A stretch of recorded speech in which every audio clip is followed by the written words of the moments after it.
In today's episode, I want to start by asking you a question. When was the last time you had a great idea? An idea that you thought could go viral? An idea which you believed, truly believed, could change someone else's life, or perhaps even impact the whole world? For this second, take that thought back, and I want you to think about it. Where's that idea now? What happened to it? The majority of people, including myself to be honest, in many cases, we come up with fantastic ideas that could have such an impact on our lives. But the sad truth is that most of us just sleep on it. Now, I understand that there's a million reasons why that can happen, but one of the most common reasons that I come across or perhaps hear from people is our simple fear of criticism. The reason we don't take ideas, concepts, or initiatives from one point to the other, from point A to point B, is because of our fear of criticism. We just can't imagine the possibility of someone saying something good about it. We always imagine the worst case scenario. In today's episode, I want to give you the assurance that criticism might be just one of the most beautiful things that happen to you. And I want to explain to you how you should be living your life, not in spite of criticism, but in many cases, you should be living your life because of it. Let's discuss.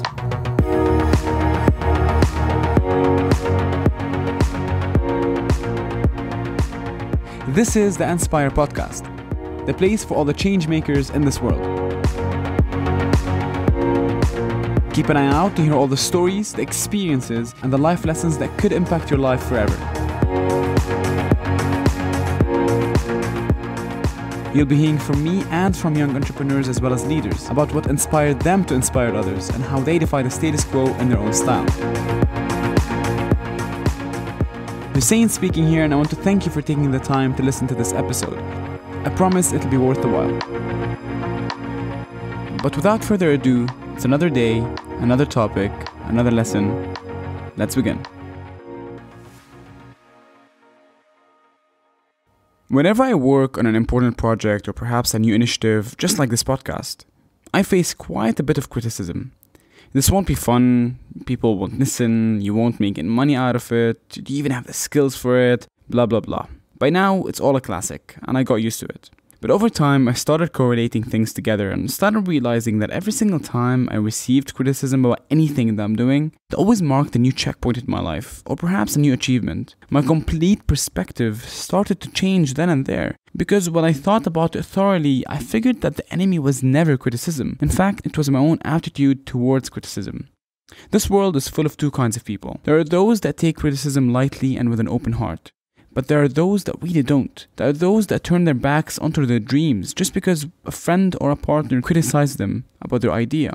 Now, you need to understand that one person or you can shift from one personality to the other, just like I did. But what is critical to understand is that for you to lead in this world, especially today, you cannot let such situations determine your life or your outcome. Your perseverance is not measured and will never be measured at times of blue skies and butterflies. In fact, it will be measured at times of hardships and difficulties. You need to understand that for you to give critiques that much attention, you're not doing yourself or the world any favor. The question, of course, is this. We are faced with criticism because every single person is. How do we deal with it? How do we deal with such criticism when we're faced with it? Let me share with you a few points that I believe are critical for you to consider. Point number 1. You need to understand that whoever is criticizing you is not in your shoes. They're only judging you on what they know.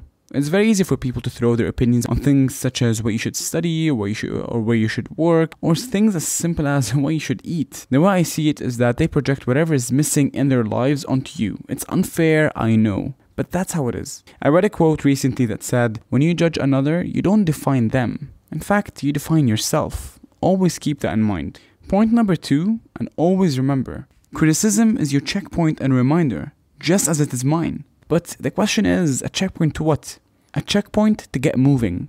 So many of us, again, as I said, have fantastic ideas. And yes, although we have people that are not working on them at all, we also have people that have promised themselves to start working on them and are working on them. But the other question that I want to ask you is that at what pace are you working? Take me, for example. A few years back, whenever I had a great idea, it would take me 8 months of talking about it, 2 months of trying to do it, and then 2 months trying to talk about the 2 months of trying. The point is, it was pathetic, and I never did things fully. And I always had an excuse.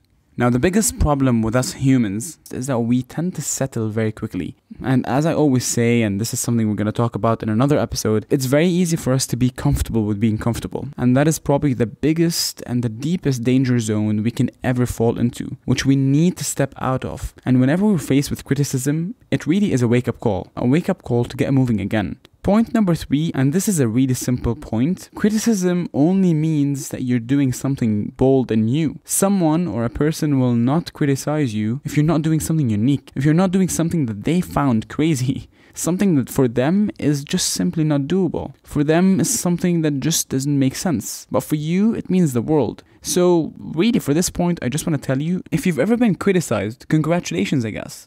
Now, let me share with you a little story. This story is all about a man and a wife and a donkey and of course the critics. The story says the following. A man and a wife were walking by the donkey's side and they met a few people. These people judged them and they were like, how could you not ride on the donkey if the donkey is there? And so the man and the wife listened. And as they were walking, more people saw them. And now these people judged them according to their own perspectives and opinions. They told them, how inhumane of you. How could you be on the donkey? It's just too heavy. And so the wife and the man listened. And so the story goes on until the man and the wife keep swapping positions and every single step people keep judging them. Until they get to the end where they give up on life and they just simply decide to carry the donkey along the way because they thought that that's how people will not judge them at all and that's how they will please everyone. And at the end of the day, they came to a realization that whatever they did, they simply didn't please anyone because even when they carried the donkey, people called them stupid and dumb. And the moral of the story is this. It is almost impossible for you to please everyone. You will always receive criticism whatever you do. So the best thing for you to do, just don't be the second person I spoke about earlier. Be the first person. Be the person that takes criticism with an open heart. Be the person that takes it lightly because you need to understand that it's a way of life.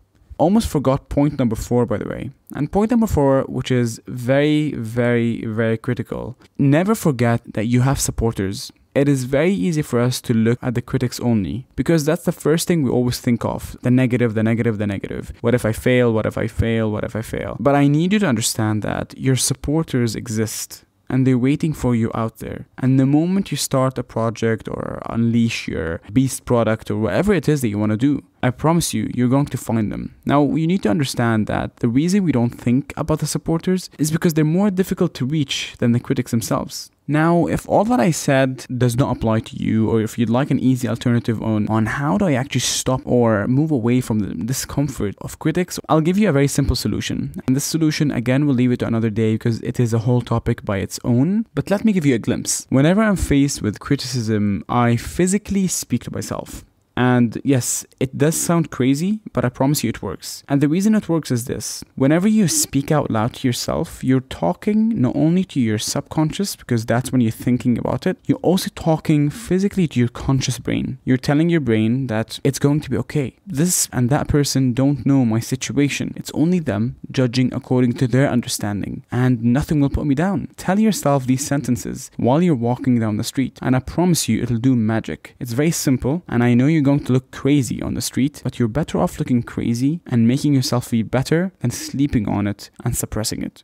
I hope you liked this episode. It was short and sweet, and I wanted you to understand why I started off by saying that criticism is not necessarily anything negative. It should be a way of life. And always keep in mind that criticism, constructive or not, it's criticism nevertheless. So take it softly and let it help you rather than put you down. If there's one takeaway I want you to take is this. Take it as a lifestyle, take it as an attitude. Criticism will always be there, and every single person will at some point or another fall in such situations. Just please understand that it's always your attitude towards such situations that mark the difference, that mark the checkpoint, and it's always how you react to it where everything else falls under. If you like this, please share and do all the other formalities, share and like and whatnot, but also feel free to get in touch and share with me some of your experiences and what you've learned from them and how you overcame them. I want to thank you again for listening, and I do look forward to literally hearing your criticisms and of course positive comments. I'll see you next week with another lesson, another topic and another experience.